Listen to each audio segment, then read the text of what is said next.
बिस्मिल्लाहिर्रहमानिर्रहीम। अस्सलाम वालेकुम रहमतुल्लाहि व बरकातुहू। उम्मीद करता हूँ कि आप सब लोग बखैर आफियत होंगे। आप लोगों की पढ़ाई अच्छी जा रही होगी। ऑडिट का सब्जेक्ट समझ आ रहा होगा, तैयारी कर रहे होंगे, पास पेपर्स को पढ़ रहे होंगे, सवालात और बुक के ऊपर रीडिंग कर रहे होंगे। ऑडिट हमें थोड़ा थोड़ा समझ आ रहा है, पास इंशाल्लाह हो जाएगा इंशाल्लाह। ले जी, हमारी डिस्कशन जारी है एक्सटर्नल कंफर्मेशन के ऊपर।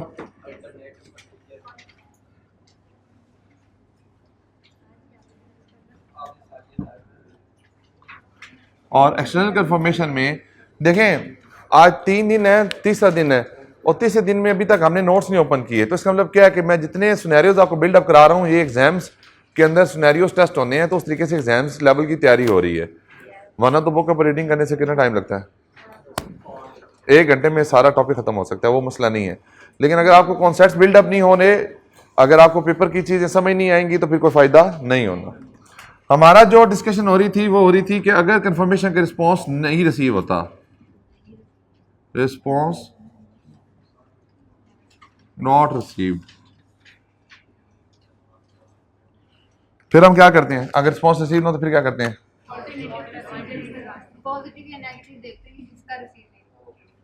वो तो हो गया बात आगे। अब पॉजिटिव ही है इस वक्त, नेगेटिव होगी खत्म। रिस्पॉन्स रिसीव नहीं होता तो क्या करते हैं?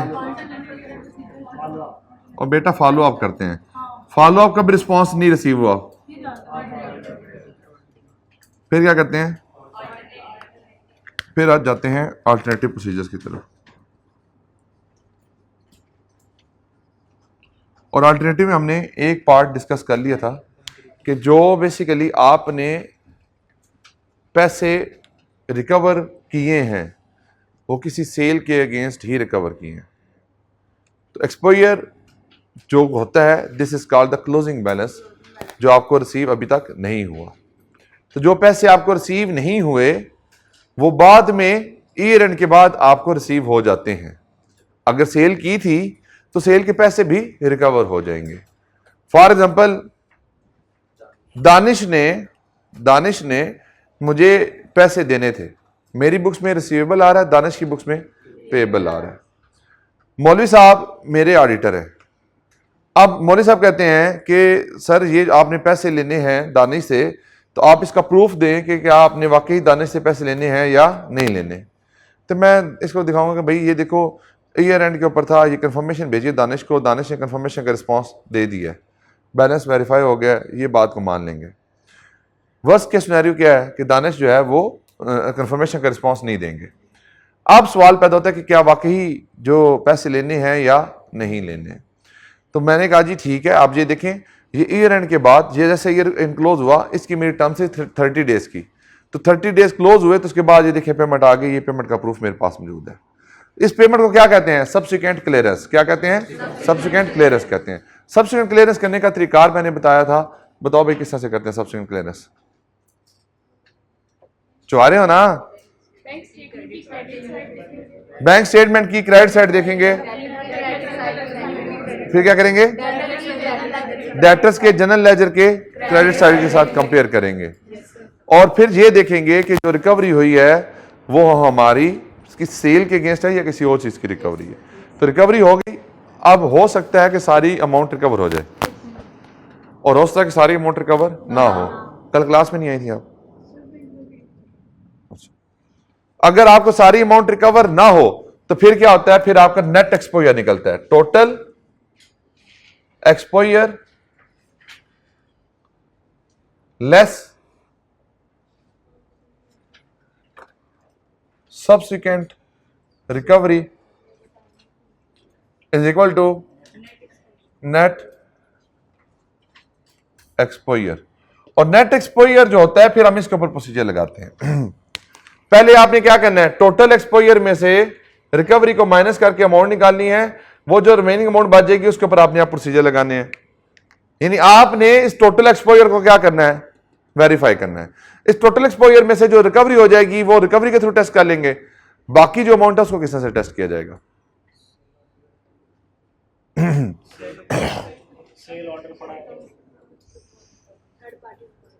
थर्ड पार्टी तो खत्म होगी ना, बाद में कंफर्मेशन का रिस्पॉन्स नहीं दिया तभी तो अल्टरनेटिव की तरफ गए हैं।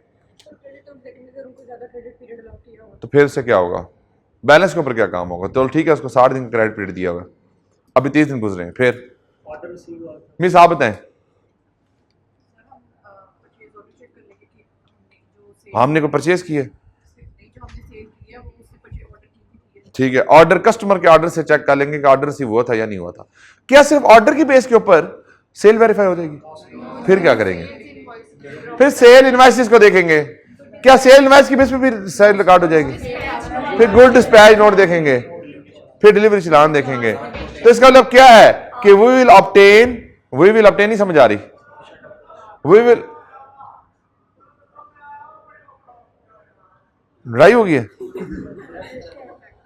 देखें हमने क्या किया, टोटल नेट एक्सपोजर था, नेट एक्सपोजर किसी तरीके से बना है। नेट एक्सपोजर किस तरह से बना होगा? देखें जो टोटल एक्सपोजर है वो किसका मजमूआ है? Net of receipt and sales. Net of receipt and sale क्या था? नेट एक्सपोजर, टोटल एक्सपोजर था। ये जाहिर बात है जो मैंने सेल की उसमें से जो रिकवरी हो गई, जो रिमेनिंग अमाउंट थी वो क्या थी? वो नेट एक्सपोजर था। जो नेट एक्सपोजर था उसमें से फिर फर्दर रिकवरी हुई, तो उस रिकवरी के बाद जो रिमेनिंग बैलेंस बचेगा वो किस तरह से बना होगा? सेल इनवॉइसेस के थ्रू बना होगा। तो उसके बैक एंड के सेल्स के एविडेंस को चेक कर लेंगे तो भी हमारा वो बैलेंस वेरीफाई हो जाता है। फॉर एग्जांपल दानिश है, मुझे पैसे देने हैं एक स्पेसिफिक अमाउंट के। अब दानिश को क्या कहा कि भाई आप पैसे मुझे दे दें, दानिश ने उसमें से आधे पैसे दे दिए, आधे पैसे अभी नहीं दिए। फॉर एग्जांपल दानिश ने मेरे से 4 दफा परचेज की थी, इनवाइस नंबर 1, 2, 3 एंड 4। 100 की थी इनवाइस, 200 की थी, 300 की थी और 100 की थी। फॉर एग्जांपल दानिश ने पहले 2 इनवाइस से क्लियर कर दी है, तो कितना है? 300 क्लियर कर दिए। टोटल बैलेंस कितना था? 700। 700 माइनस 300 कितना बना जी? 400। अब सवाल आता है कि ये 400 के बैक एंड पे क्या है? तो आप कहेंगे 400 के बैक एंड पे इनवाइस नंबर 3 है और इनवाइस नंबर 4 है, जिसके 300 और 100 मिला के टोटल आपका 400 बनता है। ये क्या है? ये आपका नेट एक्सपोजर है जिसपे आपने काम किया। पहले आपने क्या चेक किया? सब्सिक्वेंट रिकवरी को चेक किया। फिर जो रिमेनिंग अमाउंट बची उसके ऊपर आपने क्या किया? एक्सपोजर एनालिसिस किया। उसका क्या किया? Exposure analysis. ये वर्ड्स आपने याद रखने हैं। आपने उसका क्या किया? एक्सपोजर एनालिसिस किया। और एक्सपोजर एनालिसिस क्या होता है कि वो जो बैलेंस जिस सोर्स डॉक्यूमेंट के थ्रू बन रहा है उसकी जाके वेरिफिकेशन कर ली जाए। फॉर एग्जांपल सेल इनवॉइसेस के अगेंस्ट डेटर का एक्सपोजर बनता है, क्रेडिटर के अगेंस्ट कौन सा एक्सपोजर बनेगा? क्रेडिटर के अगेंस्ट कौन सा एक्सपोजर बनेगा? परचेज इनवॉइसेस का बनेगा। क्रेडिट, ये क्लास हो रही है या वैसे बच्चे? कौन यार ये जरा क्या क्यों भाई, ये क्या क्यों? ये अपनी खामोशी इख्तियार करें, बल्कि आप जाएंगे, आप बैठ जाओ। ये इधर ना साथ क्लास में जाएं, वहां पे कहीं खामोशी इख्तियार करें, क्लास हो रही है। एक्सपोजर एनालिसिस का मतलब ये होता है कि हम जो बैलेंस जिस चीज से बना है उसको वेरीफाई कर लें। फॉर एग्जांपल डेटर का जो एक्सपोजर है वो क्या है? Sale invoices. तो हम सेल इनवॉइसेस को क्या कर लें? टेस्ट कर लें जी। तो आप बेटा उसके लिए सिर्फ इनवॉइस नहीं है ना, डिलीवरी चलान भी बना होगा, आउटवर्ड गेट पास भी बना होगा, फिर बिल्टी भी बनी होगी। बिल्टी चलान के सब फेक बन सकता है। देखो फ्रॉड जो होता है वो प्रॉपर प्लानिंग के साथ होता है। फ्रॉड को डिडक्ट नहीं किया जा सकता। उसको डिडक्ट करने, उसको मैनेज करने के लिए आप प्रोसीजर जरूर लगा सकते हैं। अगर किसी की इंटेंशन ही गलत है तो फिर आप उसके ऊपर काम कुछ नहीं कर सकते। फिजिकली को पूछेंगे पॉसिबल नहीं होता, उतना कमरसम प्रोसीजर हो जाता है, पॉसिबल नहीं है। देखो रिकवरी आ रही है सब्सिक्वेंट, अगर रिकवरी आ रही है तो ठीक है। अगर अब आपने एक्सपोजर एनालिसिस किया, अब जो बात आपने की उसके ऊपर मैं एक बात करता हूं, आपने एक्सपोजर एनालिसिस किया, आपको पता चलता है कि बीच में 2 ऐसी इनवाइसें हैं जो 2 साल पहले की हैं, तो आपका सवाल क्या होगा कि अगर क्रेडिट पीरियड आपका 60 डेज का है, 30 डेज का है, तो ये 2 साल पुरानी इनवाइसें यहां पे क्या कर रही हैं? जब आप एक्सपोजर एनालिसिस करेंगे तो एक्सपोजर एनालिसिस सिंपल ऐसे नहीं करेंगे। यहां पे इनवाइस नंबर आ गया, इनवाइस अमाउंट आएगी, इनवाइस की डेट भी आएगी, डेट नंबर अमाउंट। आप एक्सपोजर एनालिसिस तरह से करेंगे।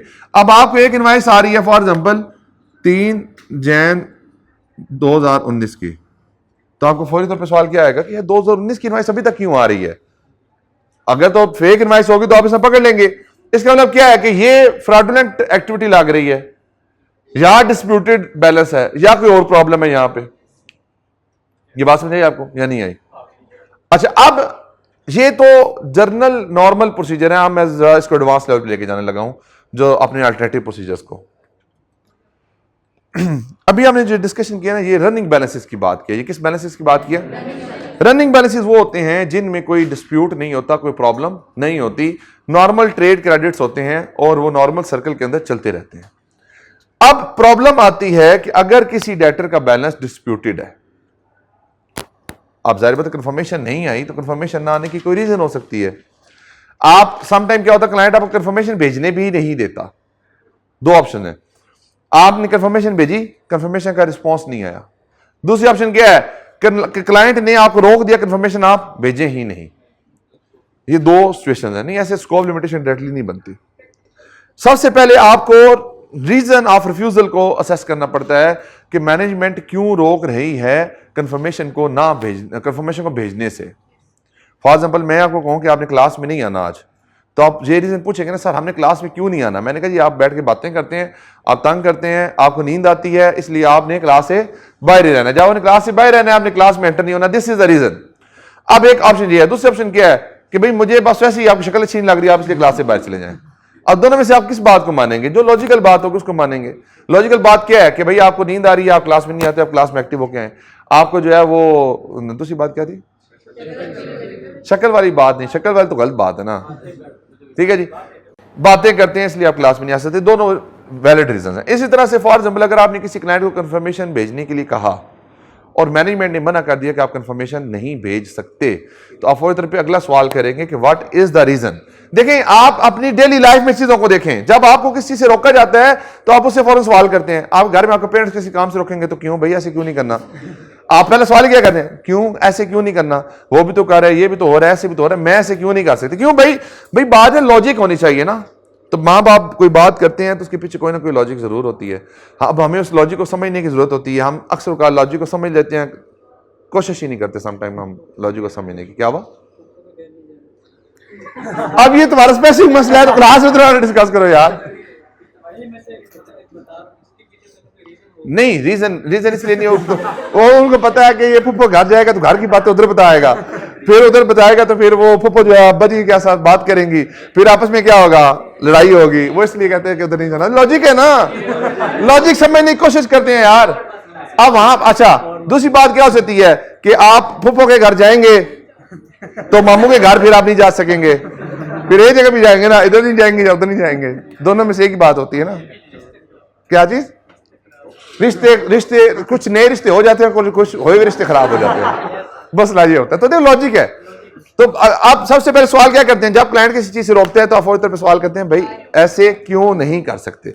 अब क्लाइंट की रीजन होंगी। अगर तो रीजन क्लाइंट की वैलिड है, वैलिड रीजन क्या हो सकती है? फॉर एग्जाम्पल, क्लाइंट कहेगा जी कि हमारा कोई डिस्प्यूट चल रहा है, हमारे साथ इसका कोई लिटिगेशन चल रही है, आप कंफर्मेशन भेजेंगे तो हमारा स्टांस क्या हो जाएगा? वीक हो जाएगा, इसलिए आप इसको कंफर्मेशन ना भेजें। ये किसने बात की? क्लाइंट ने। किसको? ऑडिटर को। ऑडिटर क्या फिर इस बात को मान ले? फिर अगले सवाल करेगा कि भाई अगर केस चल रहा है तो कोई ना कोई लीगल डॉक्यूमेंटेशन होगी, कोई कोर्ट का केस होगा, कोई आपकी तरफ से एप्लीकेशन फाइल होगी, कोई उसकी तरफ से एप्लीकेशन फाइल हुई होगी, कोई कोर्ट के अंदर केस चल रहा तो कोर्ट की हियरिंग भी हुई होगी। इन सारे मामलात के ऊपर कोई लीगल वकील भी आपने हायर किया होगा, तो भाई हमें सारी की सारी चीजें ला दें, हमें कॉरेस्पॉन्डेंस दे दें, हम उसको वेरीफाई कर लेते हैं। क्या चीज? वो तो अगली बात है ना। अभी तो हम सिर्फ बैलेंस को कंफर्म कर रहे हैं, बैलेंस है भी या नहीं है। बिल्कुल सही कह रहे हो, है बिल्कुल होगा, लेकिन वो अगले स्टेप का काम। फिर आप उसके लीगल डॉक्यूमेंटेशन को रिव्यू करेंगे, आप उसके सोर्स जो मैनेजमेंट की बात है उसको वेरीफाई करेंगे। उसके बाद आपका डिसीजन होगा कि मैनेजमेंट का स्टांस ठीक है या गलत है। अगर मैनेजमेंट का स्टांस ठीक है, अगर मैनेजमेंट का स्टांस ठीक है तो फिर आपको नींद नहीं आनी चाहिए। अगर मैनेजमेंट का स्टांस ठीक है तो फिर नींद नहीं आनी चाहिए। फिर क्या करेंगे? फिर अल्टरनेटिव प्रोसीजर परफॉर्म करेंगे। अब इसमें अल्टरनेटिव प्रोसीजर क्या होंगे? लीगल की जो करस्पॉन्डेंस रिव्यू करना, रिकवरी अगर हुई है उसको रिव्यू करना, कोर्ट की तरफ से कोई ऑर्डर हुआ है उसकी इंस्ट्रक्शन को फॉलो करना, फिर सेम वही एक्सपोजर एनालिसिस करना, सेम वही सब्सिक्वेंट रिकवरी को चेक करना। यानी इसमें दो पैरामीटर तो वही होंगे, कौन कौन से वाले, सब्सिक्वेंट रिकवरी वाले और नेट एक्सपोजर वाले, लेकिन कुछ एडिशनल प्रोसीजर ऐड हो जाएंगे। वो कौन से होंगे, वो होंगे लीगल डॉक्यूमेंटेशन वाले। कर लिया ना, लेकिन उसके बाद अगेन अब बात आती है बैलेंस वाकई हमें मिलना है या नहीं मिलना। उसके ऊपर फॉर एग्जाम्पल कोर्ट ने कोई ऑर्डर दे दिया है कि भाई आपके हक में ये क्या फैसला हो गया है, या कोर्ट ने कस्टमर को लिक्विडेट कर दिया है और उसमें जो कस्टमर था उसके जो क्रेडिटर्स थे उनकी जो है वो एलोकेशन हो गई है, तो वहां पे आप अपना बैलेंस जाकर चेक कर लें कि कितनी पैसे रिकवर होंगे। फॉर एग्जाम्पल मैंने बुक्स में रिकॉर्ड किया हुआ 500 मिलियन, मुझे कोर्ट ऑर्डर के थ्रू मिलना ही सिर्फ 100 मिलियन है, तो बाकी 400 मिलियन की क्या होनी चाहिए, प्रोविजन। अब ये सवाल हमने सेम किया था, जब पहला सवाल किया था उसमें यही क्वेश्चन था कि जो कस्टमर है उसने, बल्कि रिस्क कोई टेस्ट में टेस्ट हुआ था या किसी और जगह मैंने देखा अभी रिसेंटली ये सवाल, कस्टमर आपने बुक्स में रखे रिकॉर्ड किए 200 मिलियन, लेकिन जो लिक्विडेटर पॉइंट हुआ है वो कह रहा है कि कंपनी को सिर्फ मिलेंगे 25 मिलियन। तो हमने कहा था 175 मिलियन आपका ओवरस्टेटेड है, इसको आप क्या करेंगे, राइट डाउन करें। ये किसी क्वेश्चन में हमने किया है, ये पास पेपर में कहीं पे किया हमने इसको, ठीक है जी बात।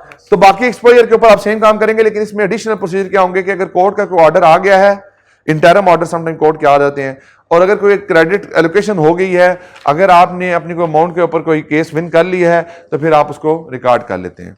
यहां पे एक प्रॉब्लम आता है, वो प्रॉब्लम क्या है, अगर कोई बैलेंस आपका डिस्प्यूटेड है, अगर कोई बैलेंस आपका डिस्प्यूटेड है तो वो क्या बन जाता है, आपका कंटेंजेंट एसेट बन जाता है। वो क्या बन जाता है आपका,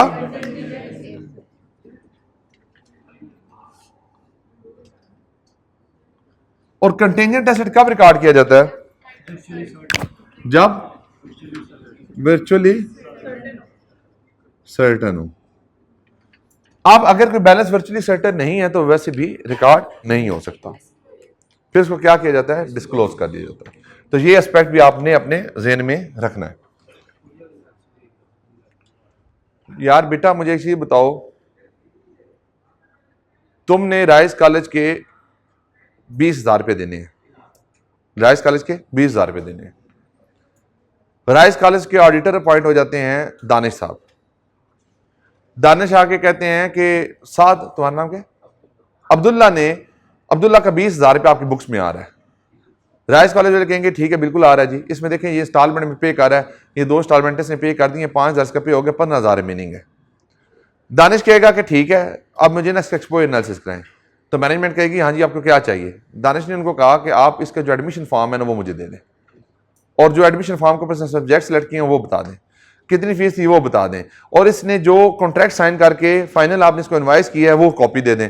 उसने इसे देखा, उसने कहा 2 सब्जेक्ट पढ़ा था, एक कैफ 8 का सब्जेक्ट पढ़ा था, एक कैफ 7 का सब्जेक्ट पढ़ा था, उन दोनों की फीस 10-10 मल्टीप्लाई की तो 2 के साथ तो 20,000 बन गई। 20 में से 5,000 रिकवर हो गए, बाकी रिमेनिंग कितना रह गया, 15,000। तो 15,000 कहां से वेरीफाई हुआ, सोर्स डॉक्यूमेंटेशन से। वो किस चीज के थे, एडमिशन के डॉक्यूमेंट थे।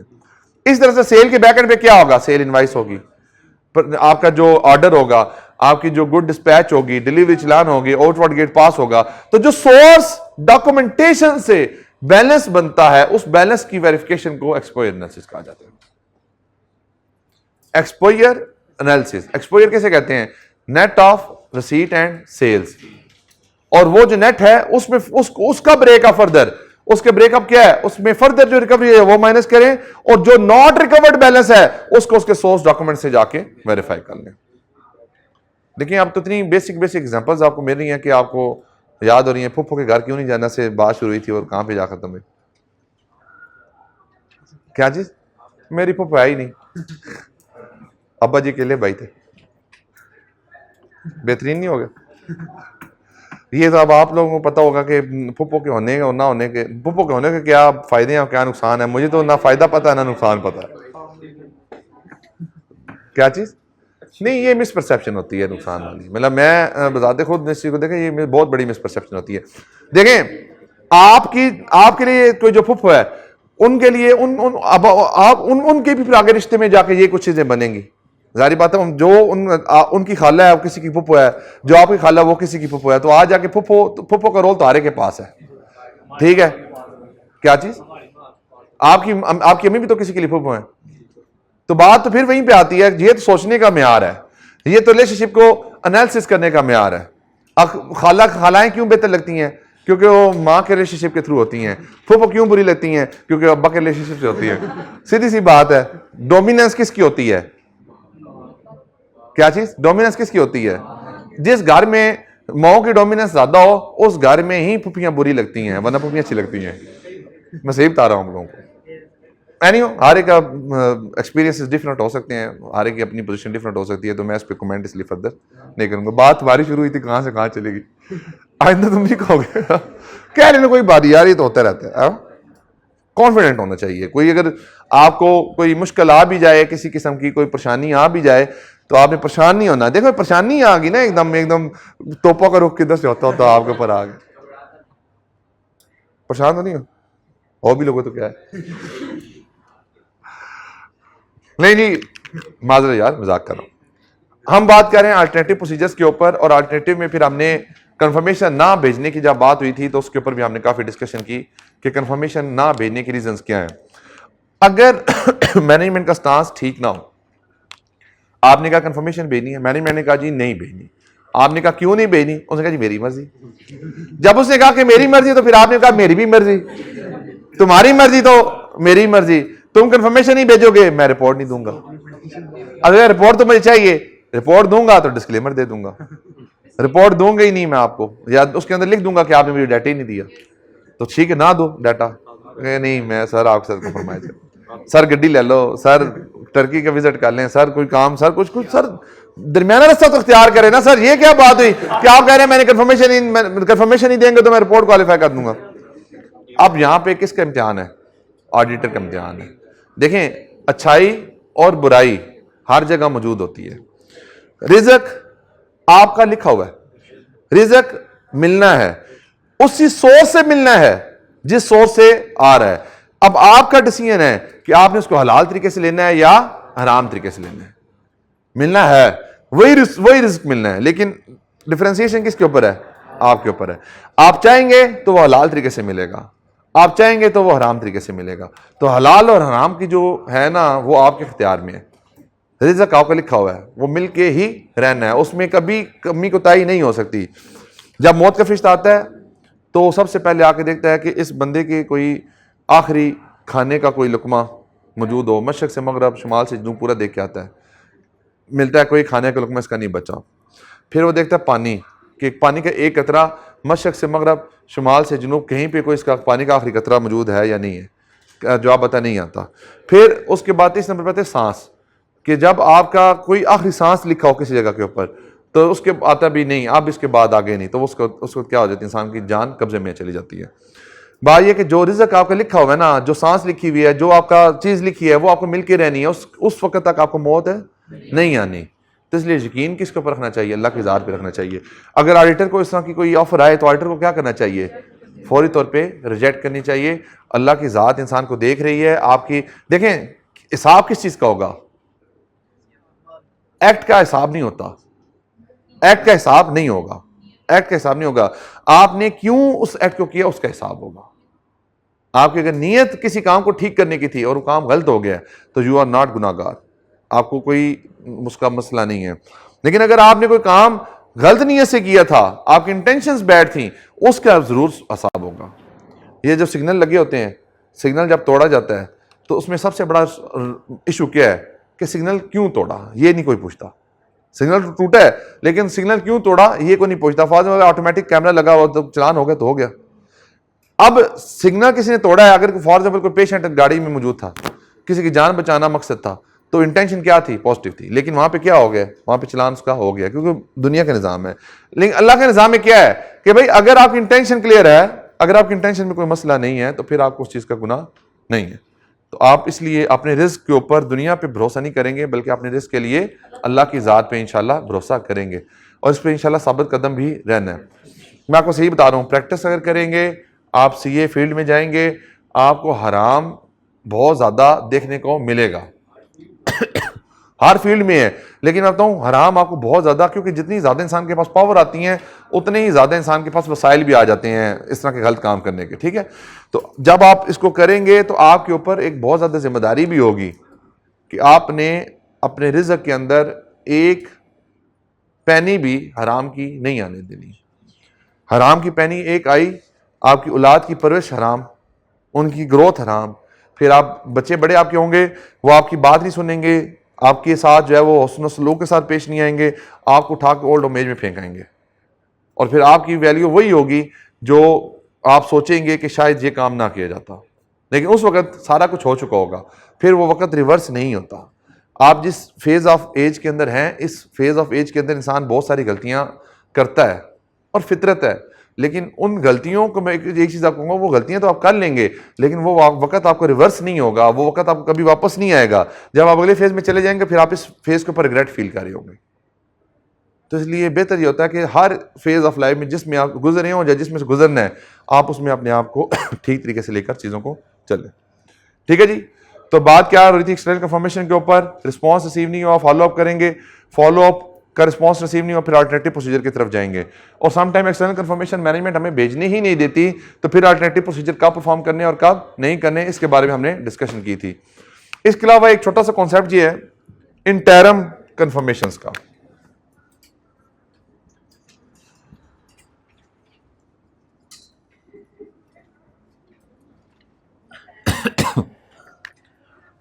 मैंने आपको कहा था कि जब स्टॉक आउट की बारी आई थी तो स्टॉक आउट में ईयर एंड से पहले भी स्टॉक आउट किया जा सकता है और ईयर एंड के बाद भी स्टॉक आउट किया जा सकता है। इसी तरह से जब आप कंफर्मेशन की बात करते हैं तो ईयर एंड से पहले भी कंफर्मेशन जा सकती है, ईयर एंड के बाद भी किसी डेट पे कंफर्मेशन जा सकती है। ज्यादा चांसेस क्या होंगे, ईयर एंड से पहले कंफर्मेशन जाएगी।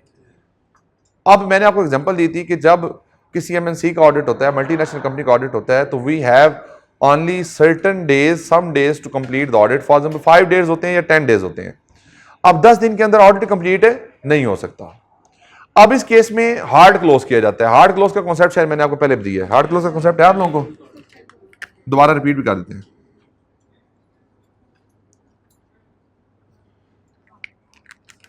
हार्ड क्लोज होता है कि आप अपने ऑडिट को दो हिस्सों में डिवाइड कर लें, एक लेस देन 1 ईयर का ऑडिट कर लें और एक बाकी रिमेनिंग पीरियड का ऑडिट कर लें। फॉर एग्जाम्पल किसी कंपनी का ईयर एंड है 31 दिसंबर 2023। कंपनी कहती है कि हमें रिपोर्ट चाहिए 10 जनवरी 2024 को। अब आपको पता है 10 दिन में ऑडिट नहीं हो सकता। आपने कहा ठीक है, फिर हम ये काम करते हैं, हम 9 मंथ्स का ऑडिट अलग कर लेंगे और 3 मंथ्स का ऑडिट अलग कर लेंगे। हमने 9 मंथ का ऑडिट अलग करेंगे और 3 मंथ का ऑडिट अलग करेंगे। तो ये जो 9 मंथ का audit it is hard close, it is hard close. Hard close का मतलब क्या होता है कि आप ईयर एंड के पहले, ईयर एंड से पहले आप अपना ऑडिट कंप्लीट कर लें और फिर बाद में रोल ओवर प्रोसीजर लगाएं। अब देखें अगर 9 मंथ के ऊपर आपने कंफर्मेशन भेज दी है या 9 मंथ पे आपने कोई भी ऑडिट प्रोसीजर लगा दिए हैं, तो उसके बाद फिर आपको 3 मंथ्स के ऊपर फर्दर काम करना है, तो आप रोल ओवर कर सकते हैं। रोल ओवर से मुराद क्या होता है, फॉर एग्जाम्पल 9 मंथ के ऊपर आपने कंफर्मेशन भेजी तो उसके बाद कोई सेल हुई होगी, कुछ रिसीट्स आई होंगी, तो क्या बनेगा, क्लोजिंग बैलेंस बनेगा। देखें interim balance plus sale minus receipts equal to closing balance. ये क्लोजिंग बैलेंस कौन सा है, 31 दिसंबर 2024 का। अब आप इस सेल को भी टेस्ट कर लेंगे और इस रिकवरी को भी टेस्ट कर लेंगे तो क्लोजिंग बैलेंस की वेरिफिकेशन ऑटोमेटिक हो जाएगी। दूसरी ऑप्शन क्या है कि आप इस क्लोजिंग बैलेंस पे लेते कंफर्मेशन भेज लें, इस बैलेंस पे लेते कंफर्मेशन भेज लें। देखिए मेरे पास दोनों ऑप्शन है ना, मैं ईयर एंड पे भी कंफर्मेशन भेज लूं और ईयर एंड से पहले भी कंफर्मेशन भेज लूं, लेकिन नॉर्मली हम ईयर एंड के ऊपर कंफर्मेशन नहीं भेजते। क्यों नहीं भेजते, क्योंकि टाइम की किल्लत होती है। दोबारा फिर वही बात है, अगर मैंने ईयर एंड पे कंफर्मेशन भेजनी थी तो फिर मैंने हार्ड क्लोज क्यों किया। अगर हार्ड क्लोज कर लिए तो फिर नॉर्मली हम उसको रोल ओवर प्रोसीजर के थ्रू कवर कर लेते हैं, इसकी एक रिकंसिलेशन बना लेते हैं। रिकंसिलेशन में हम क्या करते हैं, सेल को भी टेस्ट कर लेंगे, रिसीट को टेस्ट करेंगे तो ऑटोमेटिकली क्या बन जाएगा, आपका क्लोजिंग बैलेंस बन जाएगा। जी बात समझ आ गई आपको? क्लियर है जी, पक्की बात है ना? ये किसी को ना समझ आया, मुझे समझ आ गया ये काम? ले आप जरा रीडिंग के ऊपर आते हैं और देखते हैं कि जो हमने पढ़ी हैं चीजें वो क्या हैं और किस तरीके से हम उसको कवर अप कर सकते हैं जी।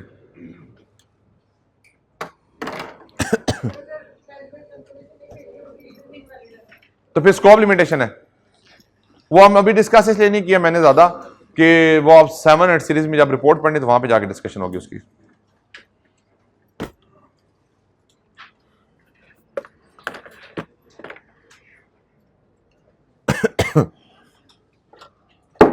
जी बच्चों समझ आया आपको? कोई इशू तो नहीं है यहां तक?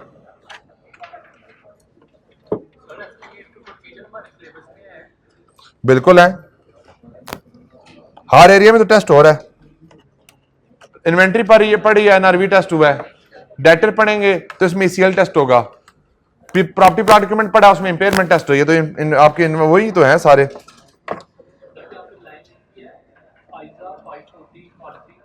वही है ना जिसकी जो डाटा एस्टिमेट और वो सारी बातें वही तो हैं, और क्या है वो। लेकिन आपको फिर बताएं कि कहां पे लिखा है ये, कहां पे? लेकिन फिर वो पेपर में टेस्ट भी तो होता है ना, एनआरवी के प्रोसीजर क्या होंगे, डाटर के ऊपर वो। लेकिन आप एनी कर लें यार, कोई मसला थोड़ी है, कोई इतना इशू नहीं है, कोई ज्यादा नहीं है। वो एक दफे आपने तैयार करना है, बार बार थोड़ी तैयार करना। मैंने आपको एक दफा बता तो दिया है, नहीं याद करना तो ना करेगा, सिलेबस में नहीं है तो मेरा ख्याल है। या ये अगली लाइट्स बंद करना बेटा, ये आगे वाली।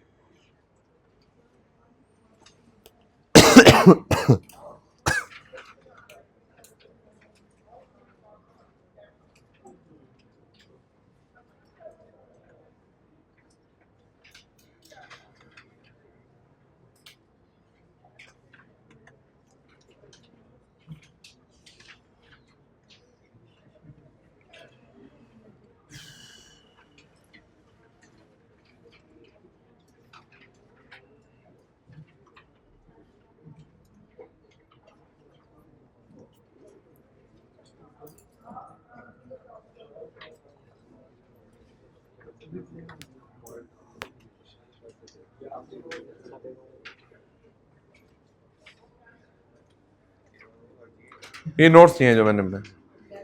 हाँ भाई मौलवी बंदे बन जाओ तुम। देखिए ऑब्जेक्टिव क्या जी, auditor objective when using external confirmation procedure is to design and perform such procedure to obtain relevant and reliable audit evidence. Relevant भी लेना है और रिलायबल भी। रेलिवेंट क्यों? एग्जिस्टेंस के लिए। रिलायबल के ऊपर हमने काफी डिस्कशन अपनी की हुई है। External confirmation procedure are not only addressing assertion relating to the account balance and their element, but sometimes used for confirmation of the term of the agreement, contract or transaction.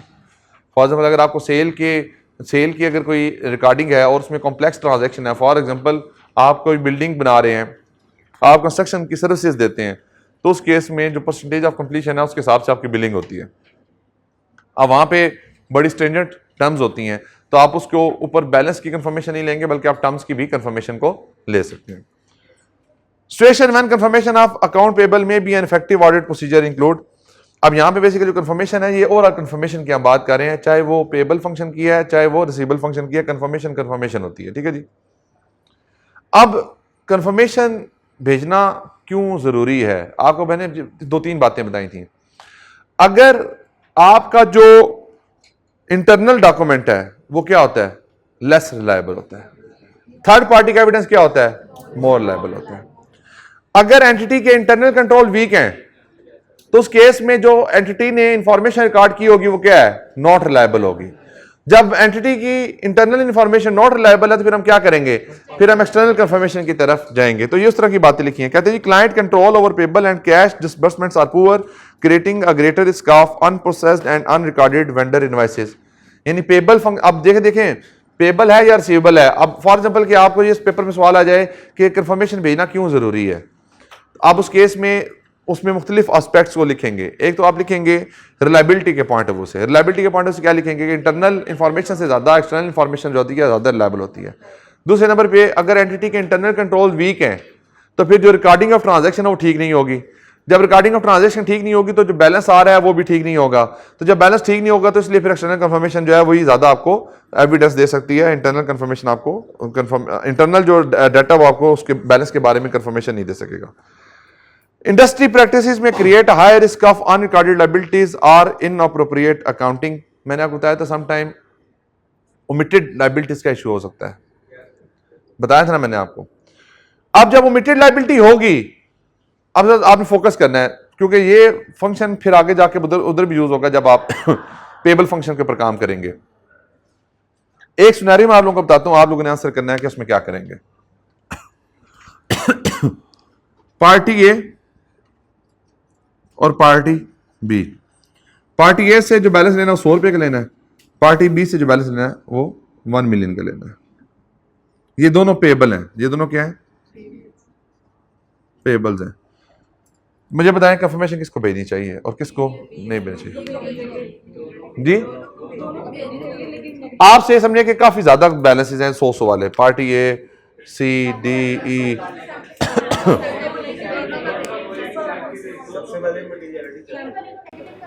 Materiality for example मैं कहता हूं कि आपकी materiality 2 lakh है, फिर उनका total देखेंगे अगर वो 2 लाख नहीं भेजेंगे। मुझे एक चीज बताएं, लाइबिलिटी में रिस्क क्या है? लाइबिलिटी में रिस्क क्या है? अंडर स्टेटमेंट का। अब अगर कोई ट्रांजैक्शन रिकॉर्ड ही नहीं हुई तो उसका बैलेंस कहां से आएगा? लाइबिलिटी में रिस्क क्या है? अब आप देखें ना, आप जरा रिमाइंडर लेके आए, अनरिकॉर्डेड है ना, तो अंडरस्टेटेड ही होगी ना। तो जब एक चीज रिकॉर्ड ही नहीं हुई तो उसका बैलेंस कहां से बिल्डअप होगा? अब फॉर एग्जांपल मिस्टर ए से मैंने कोई लाख रुपए की परचेज किया, मैंने उसको रिकॉर्ड ही नहीं किया हुआ, तो मेरी बुक्स में बैलेंस क्या आ रहा है? 0। तो मैंने आप याद करें, जब मैंने आपको रेलिवेंट ऑडिट प्रोसीजर की बात की थी तो हमने क्या कहा था कि लायबिलिटी के केस में क्या रिस्क होता है? अंडरस्टेटमेंट का रिस्क होता है। जब अंडरस्टेटमेंट का रिस्क है तो जिस पार्टी का बैलेंस जितना कम होगा उसके सिलेक्शन के चांसेस उतने ही ज्यादा होंगे, क्योंकि जाहिर बात है जब बैलेंस रिकॉर्ड ही नहीं हुआ, जब ट्रांजेक्शन रिकॉर्ड ही नहीं हो तो बैलेंस के साथ उसका बिल्डअप होगा। अब मिस्टर ए है, मिस्टर ए को 100 रुपए सिर्फ देना है, पिछले साल इसी मिस्टर ए को मैंने 10 मिलियन देना था।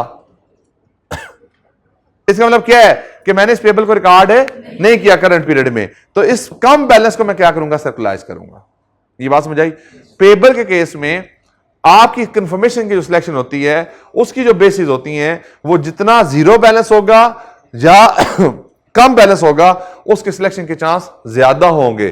क्यों ज्यादा होंगे? क्योंकि जब एक चीज को रिकॉर्ड ही नहीं किया गया तो उसका बैलेंस भी बिल्डअप नहीं हुआ, और हमारा रिस्क भी यही है कि अनरिकॉर्डेड ट्रांजैक्शंस आपकी रहेंगी। तो जब पेबल फंक्शन की बात करते हैं तो उस केस में क्या होता है जी, आपका जिस पार्टी का बैलेंस कम होता है या 0 होता है उसके सिलेक्शन के चांस ज्यादा होते हैं। फिर कहते हैं कंप्लेक्स बिजनेस ट्रांजैक्शन जी, ठीक है जी। Complex business transaction create an environment where unrecorded account might exist. तो आपके अगर कोई रिकॉर्डिंग ट्रांजैक्शन मैकेनिज्म बड़ा स्ट्रेंजर्ड किस्म का है जिसमें फॉर एग्जांपल बहुत ज़्यादा प्रोसेसेस इन्वॉल्व होते हैं, तो उसमें चांस है कि कोई ट्रांजैक्शन हो रिकॉर्ड ही ना हुई हो, तो उस केस में भी कंफर्मेशन को ही आप भेजते हैं। तो ये बेसिकली जो मैंने भी बात की है उसको क्या कर रही है, बैठ कर रही है। यानी कि जब अनरिकॉर्डेड ट्रांजैक्शन होती हैं पेबल के केस में तो वहां पे कंफर्मेशन लेस बैलेंसेस को भेजी जाती है। अब अगर पेपर में सवाल आ जाए और वो आपको एक चार्ट बना के दे दे, टेबल बना के दे दे, उस मुख्तलिफ कस्टमर का एनालिसिस बता दे और वो कहे कि 3 कस्टमर का बैलेंस 0 है, 3 कस्टमर का बैलेंस 1 मिलियन है, तो बताएं किन 3 कस्टमर को कंफर्मेशन भेजेंगे? तो आपका फोकस किस पे होना चाहिए? 0 बैलेंस पे होना चाहिए। आगे जी एक्सटर्नल कंफर्मेशन का प्रोसीजर क्या होता है जी? Determine the information to be confirmed or requested. External confirmation usually used to confirm following of the items: bank balance and other information relevant to the banking relationship, banks के अंदर हमने पढ़ी थी कंफर्मेशन का। Account receivable balance and terms, जो receivable balance है। Inventories held by third parties, याद होगा आपको। Property that deals property title deeds held by lawyers और फाइनेंसर्स फॉर सेफ कस्टडी। अब फॉर एग्जांपल कि आपके कुछ डॉक्यूमेंटेशन है वो थर्ड पार्टी के पास पड़े हैं तो उसकी कंफर्मेशन के थ्रू वेरीफाई करते हैं। Amount due to the lenders including relevant term of the repayment and restrictions covenant. Bank balances, bank balances, bank balances जमाई ली जा रही हैं। Account payable balances and terms related parties relationship and related party transactions contingent liabilities. ये हम वो situation है audit में जिनकी हम क्या लेते हैं? कंफर्मेशन लेते हैं। बेटा ये आप जो पढ़ रहे हैं ये लॉजिकल सीक्वेंस है कि हमारे जो बेसिकली कंफर्मेशन किन किन सूरतों में हम भेजते हैं।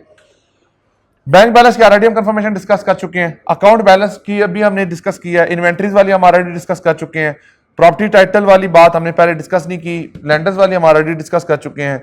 अकाउंट पेबल अभी अब डिस्कस करनी है, रिलेटिव पार्ट डिस्कस करना है, कंटेंजेंट लायबिलिटी भी अभी हमने डिस्कस करना है। ये लेकिन जहां पे भी यूज होंगे वहां पे आप कंफर्मेशन को भेज सकते हैं। तो जहां पे भी कंफर्मेशन आएगी रेलिवेंट और लायबिलिटी वाली बात, आपके प्रोसीजर हर जगह पे लगेंगे। प्रोसीजर फिर आपके हर तरह के डिफरेंट होंगे। डेटर्स होंगे तो उसके अपने प्रोसीजर हैं, पेबल होंगे तो उसके अपने प्रोसीजर हैं, लेकिन लायबिलिटी के ऊपर प्रोसीजर कॉमन है। जाहिर बात है अगर कंफर्मेशन आनी है तो किसको आनी है? ऑडिटर को आनी चाहिए। एड्रेस किसको होनी चाहिए? ऑडिटर को होनी चाहिए। रिसीव किसको करनी चाहिए? ऑडिटर को करनी चाहिए। अगर ईमेल पे आती है तो सारे प्रोसीजर एक जैसे हैं, चाहे वो बैंक की कंफर्मेशन हो, चाहे वो रिसीवेबल की हो, चाहे पेएबल की हो, चाहे रिलेटेड पार्टी की हो। तो देखें रिलायबिलिटी के प्रोसीजर तो कॉमन है, सिर्फ उस असर्शन के जो प्रोसीजर होंगे वो थोड़ा डिफरेंट हो जाएंगे। अब आगे आ जाए जी, सबसे पहले आपने क्या किया जी, किस चीज को कंफर्मेशन करनी है आपने उसके बारे में देखें। फिर है जी आप selecting the appropriate confirming parties, आपने किन किस पार्टी को कंफर्मेशन भेजनी है। फॉर एग्जांपल पेएबल फंक्शन होगा तो जीरो बैलेंस वाले ज्यादा कॉमन होंगे, डेटर्स होंगे तो ज्यादा बैलेंस वाले होंगे, बैंक्स होंगे तो सारी इंफॉर्मेशन होगी, रिलेटेड पार्टी होंगे तो सारी इंफॉर्मेशन होगी। तो अब किसको आपने कंफर्मेशन भेजनी है, आप उसके हिसाब से उसको देखें। पेएबल के केस में कौन सी कंफर्मेशन भेजे, किसको कंफर्मेशन भेजे? जिसके बैलेंस कम होंगे। आपके बैंक के केस में किसको कंफर्मेशन भेजेंगे? सारे बैंक्स को भेजेंगे। रिलेटेड पार्टी के केस में किसको कंफर्मेशन भेजेंगे? डेटर केस में किसको कंफर्मेशन भेजेंगे? जिनके बैलेंस ज्यादा होंगे। डिजाइनिंग द कंफर्मेशन रिक्वेस्ट, अब आप क्या करेंगे, अब आप कंफर्मेशन का जो लेटर है वो बनाएं।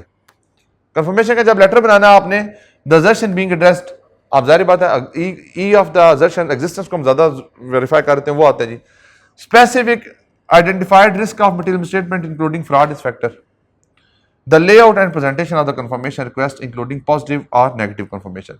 अब जो लेआउट और प्रेजेंटेशन है, समटाइम इसके ऊपर पेपर में क्वेश्चन आ जाता है। आपको एक कंफर्मेशन ड्राफ्ट करके दे दी जाएगी और कहा जाएगा इसमें गलतियां निकालें। ऊपर लिखा होगा पॉजिटिव फॉर्म ऑफ कंफर्मेशन, नीचे लिखा होगा कि आप अगर एग्री करते हो तो रिस्पॉन्स ना करें। ऊपर लिखा होगा पॉजिटिव फॉर्म ऑफ कंफर्मेशन, नीचे उसको जो रिप्लाई वाला ऑप्शन नहीं दिया होगा। एड्रेस क्लाइंट को ही होगी, डेट गलत होगी, साइन ऑडिटर की होंगी, लेटर हेड ऑडिटर का होगा। तो जो जो बातें हैं जिस तरीके से हैं उसमें गलतियां होंगी।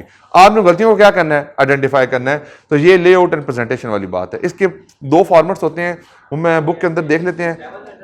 क्या चीज आज 505 की बात हो रही है।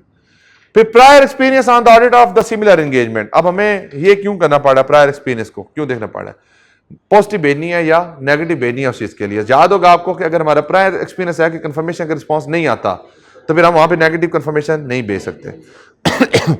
द मेथड ऑफ कम्युनिकेशन, आपने ईमेल पे करनी है, आपने कॉरियर के थ्रू करनी है, किस तरीके से करनी है, बाय हैंड करनी है। मैनेजमेंट ऑथराइजेशन, जाहिर बात है मैनेजमेंट साइन करती है तो फिर उसके बाद कंफर्मेशन भेजी जाती है। और सम टाइम क्या होता है, स्टैंडिंग अथॉरिटी होती है। स्टैंडिंग अथॉरिटी के बारे में ऑलरेडी हम डिस्कस कर चुके हैं। Ability of sender to confirmation, for example, confirmation of individual invoices or the total balances। अब आप उसमें किस तरीके से कंफर्मेशन लेना चाहते हैं, एक एक जो बैलेंस है उसकी इनवाइस ब्रेकअप भी लेना चाहते हैं या सिर्फ बैलेंस की लेना चाहते हैं, तो नॉर्मल बैलेंस की ही कंफर्मेशन होती है। Sending the request including follow-up confirmation, we do not use the entity mail services to send our communication confirmation due to this increased risk of interception। जाहिर बात है मैनेजमेंट नॉर्मली करते क्या है कि हम क्लाइंट को कहते हैं कि हम कंफर्मेशन भेज देंगे और खुद ही हम उसके कोरियर स्लिप्स को रिटेन कर लेंगे, क्योंकि अगर आप क्लाइंट को कहेंगे ना कंफर्मेशन भेज दो तो हो सकता है कि वो एड्रेस ही गलत डाल दे उसके ऊपर। और दूसरी बात क्या हो सकती है कि आपको कोरियर के स्लिप्स भी 2 नंबर बना के दे दे। तो बेहतर क्या है कि आप खुद कंफर्मेशन भेजें, आप किसी को क्लाइंट के थ्रू कंफर्मेशन को ना डिस्पैच करें। We may send an additional confirmation request when a reply to a previous request has not been received within a reasonable time period। तो ये बेसिकली क्या है, फॉलो अप कंफर्मेशन है। तो फॉलो अप में हम करते हैं। Decide on the timing of the confirmation, कि आपने कंफर्मेशन कब भेजनी है। वही बात है, अगर ईयर एंड से पहले भेजेंगे तो फिर क्या करना पड़ेगा, अगर आपने कंफर्मेशन ईयर एंड से पहले भेजी तो फिर क्या करना पड़ेगा, रोल ओवर करना पड़ेगा। और अगर कंफर्मेशन ईयर एंड पे भेजिए तो फिर क्या करना पड़ेगा, जर्नल प्रोसीजर लगाने पड़ेंगे, फिर इशू नहीं होगा।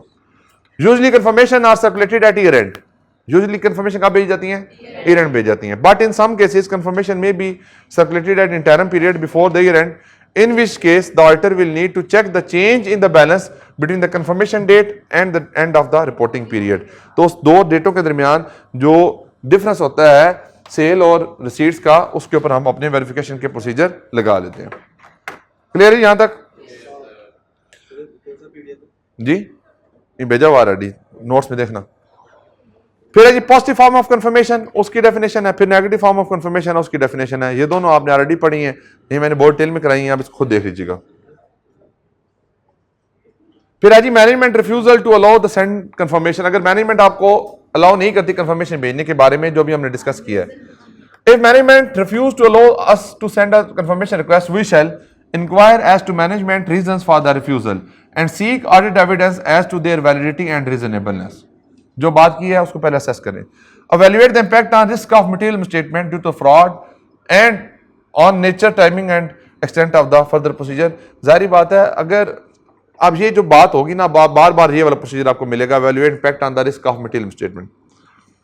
जब आप ऑडिट करते हैं प्लानिंग फेज के ऊपर, उस वक्त आप क्या अज्यूम करते हैं कि हर चीज ठीक तरीके से चलेगी, क्लाइंट हमें डाटा दे देगा, हमें इंफॉर्मेशन प्रॉपर मिलती रहेगी, ऐसी बात ही है। अब आपने रिस्क ऑफ मटेरियल स्टेटमेंट किस तरह से बनता है? Inherent risk into control risk, deduction risk करेंगे तो ऑडिट पूरा बन जाएगा ना। रोमम तो ये दो ही है ना, क्योंकि ऑडिट रिस्क क्या होता है? रोमम मल्टीप्लाई बाय डिडक्शन रिस्क, और रोमम के फिर दो पार्ट होते हैं, इनहेरेंट रिस्क और कंट्रोल रिस्क होते हैं। अब किसी एक एरिया के ऊपर आपने प्लानिंग फेज के ऊपर इनहेरेंट रिस्क को कहा लो और कंट्रोल रिस्क को भी कहा लो, तो ओवरऑल ऑडिट रिस्क क्या हो गया आपको? लो हो गया। अब ये किस बेसिस के ऊपर है? इनिशियल असेसमेंट की बेसिस के ऊपर है। जब आपने ऑडिट को एक्चुअल परफॉर्म करने गए, जब आपने क्लाइंट को कहा कि ऐसी कंफर्मेशन भेजें, क्लाइंट ने कहा जी मैंने कंफर्मेशन नहीं भेजने देनी। जब क्लाइंट ने कहा कंफर्मेशन नहीं भेजने देनी, तो मेरा इनहेरेंट रिस्क लो से क्या हो गया? हाई। कंट्रोल रिस्क के ऊपर भी शक हो गया, कंट्रोल से मॉडरेट हो जाए, और ओवरऑल ऑडिट रिस्क क्या हो जाएगा? हाई। लेकिन मेरा ऑडिट अभी प्लान किस बेसिस के ऊपर है? लो की बेसिस पे है। तो मुझे रिस्क ऑफ मटेरियल स्टेटमेंट को क्या करना पड़ा है? चेंज करना पड़ा है। तो ये वही बात कर रहा है कि अगर कोई इस तरह का इवेंट आ जाए, मैनेजमेंट आपको रिफ्यूज कर देती है, मैनेजमेंट आपको कंफर्मेशन नहीं भेजने देती, तो हम क्या करेंगे? इवैल्यूएट करेंगे impact on risk of material statement due to the fraud and nature, timing and extent of the further audit procedure. जाहिर बात है जब मैंने लो रिस्क रखा था तो मेरा ये पॉइंट था कि मैं कंफर्मेशन भेज दूंगा, ठीक है, नहीं जवाब आएगा तो कोई मसला नहीं है। लेकिन अब मैनेजमेंट ने मुझे रोक दिया है। ये रोकना इस चीज की इंडिकेशन है कि यहां पे कोई प्रॉब्लम है। जब प्रॉब्लम है तो I need complete procedure, I need complete information, उसके बगैर मैं ऑडिट में आगे नहीं चलूंगा। तो ये बार बार ये प्रोसीजर आपको देखने को मिलेगा, जिसमें हर बच्चे जिन्होंने ऑलरेडी पढ़ा होगा उनको भी नहीं समझ आती ये क्या होता है जी। बार बार हम कहते हैं रिस्क ऑफ मटेरियल स्टेटमेंट को रिवाइज करना, रिस्क ऑफ मटेरियल स्टेटमेंट को रिवाइज करना, तो रिवीजन इस तरीके से आपकी आती है। परफॉर्म अल्टरनेटिव ऑडिट प्रोसीजर जी।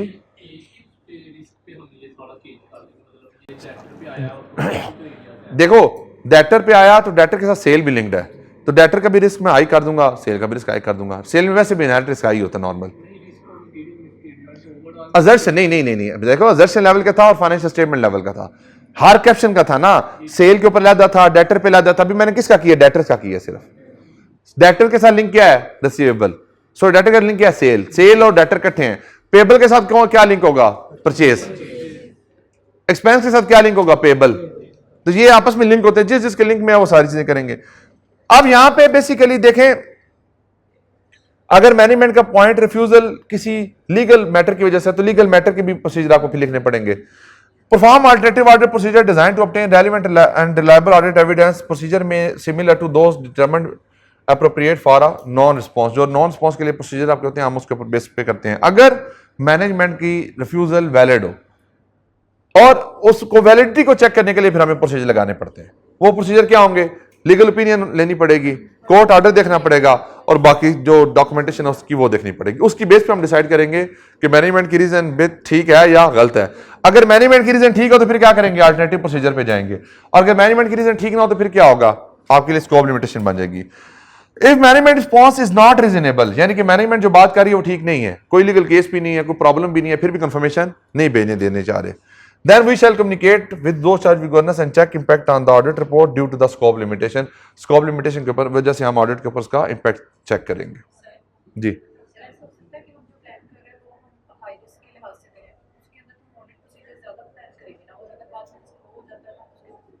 देखिए ऑलरेडी आपने ज्यादा अगर काम कर लिया हुआ है तो फिर उसको फिर फायदा कुछ नहीं होगा। अगर आपने पहले कम काम प्लान किया हुआ, आप ज्यादा प्रोसीजर करने पड़े तो फिर इशू है, फिर प्रॉब्लम आएगी, फिर आपको ज्यादा काम करना पड़ेगा। इसलिए हम ज्यादा रिवीजन में अपवर्ड रिवीजन पे जाते हैं, डाउनवर्ड रिवीजन पे ज्यादा फोकस नहीं किया जाता। ठीक है, यहां तक बात समझ आ गई आपको? फिर आगे आ गया जी reliability and result of the external confirmation procedure.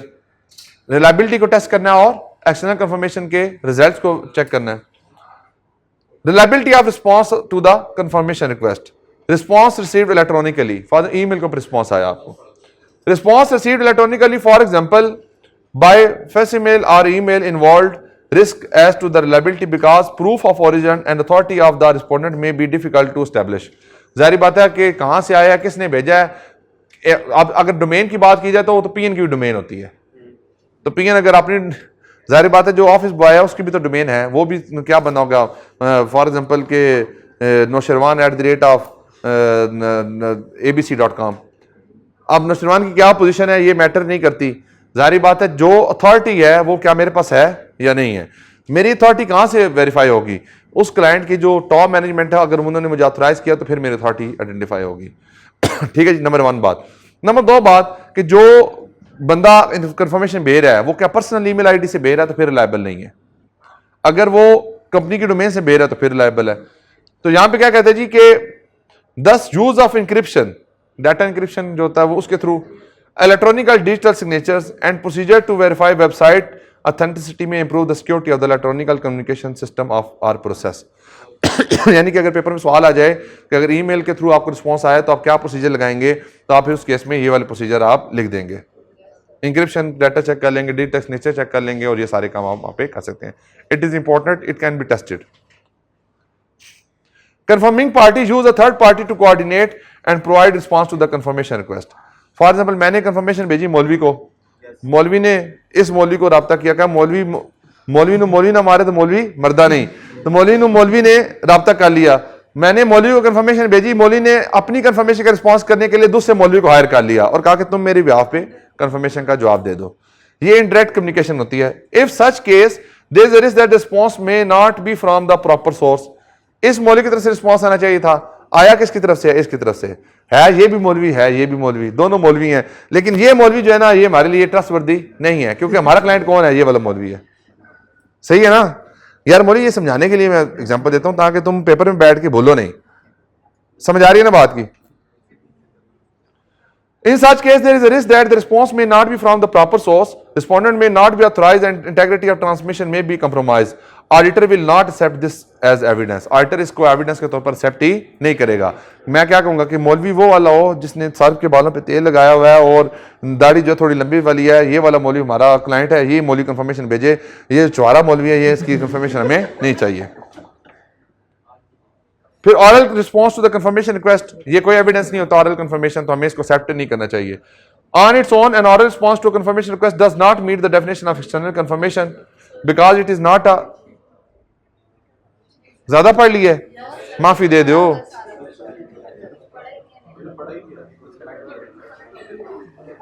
अब तीसरा दिन है, ये जो पढ़ा हुआ है ना, नहीं जो पढ़ा हुआ उसको सिर्फ मैं यहाँ पे बुक पे रीड करवा रहा हूं, ऐसी ना बात करें, ये खत्म करना आज, वरना प्रैक्टिस नहीं करानी मैंने कल, मैं पहले बता दूं, प्रैक्टिस मैंने कल नहीं करानी, वरना मैंने कल क्वेश्चन कराने थे, इसके क्वेश्चन काफी ज्यादा हैं।